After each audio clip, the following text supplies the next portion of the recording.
कहानी शुरू होती है उस पल से जब नताशा पृथ्वी की असलियत का काला सच लेकर सीधे कृतिका के सामने आ खड़ी होती है।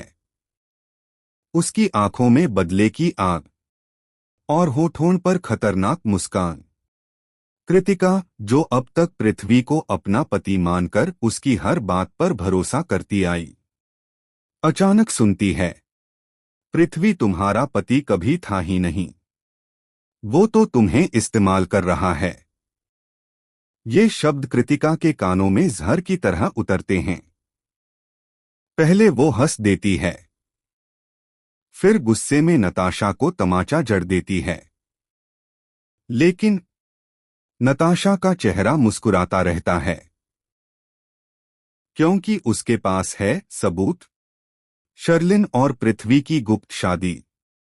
नताशा बताती है कि पृथ्वी की शादी सालों पहले शर्लिन से हो चुकी है। कृतिका स्तब्ध, सांसें थम जाती हैं।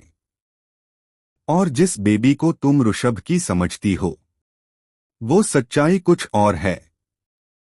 अब सवाल उठता है, क्या वो बच्चा भी एक साजिश का हिस्सा है?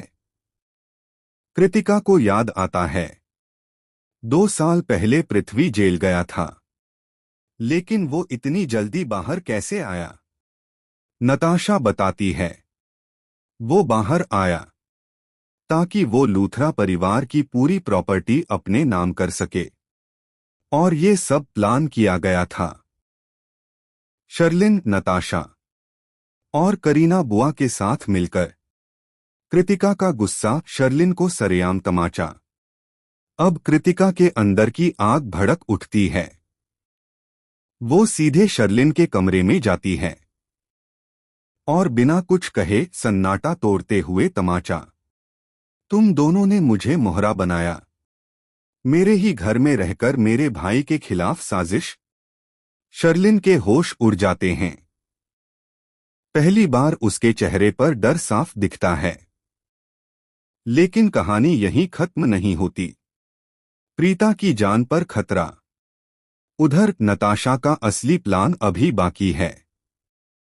वो जानती है कि अगर प्रीता जिंदा रही तो सच पूरी दुनिया के सामने आ जाएगा, और इसलिए वो रचती है एक खतरनाक चाल।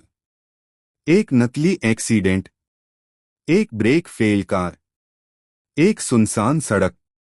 क्या प्रीता इस बार बच पाएगी?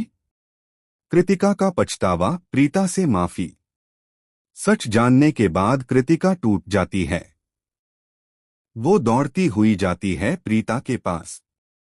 मुझे माफ कर दीजिए भाभी, मैंने आपको पहचानने में गलती की।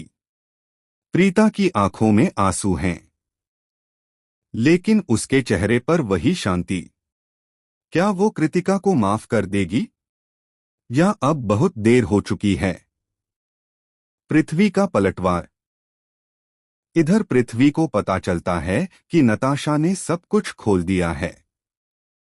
वो बौखला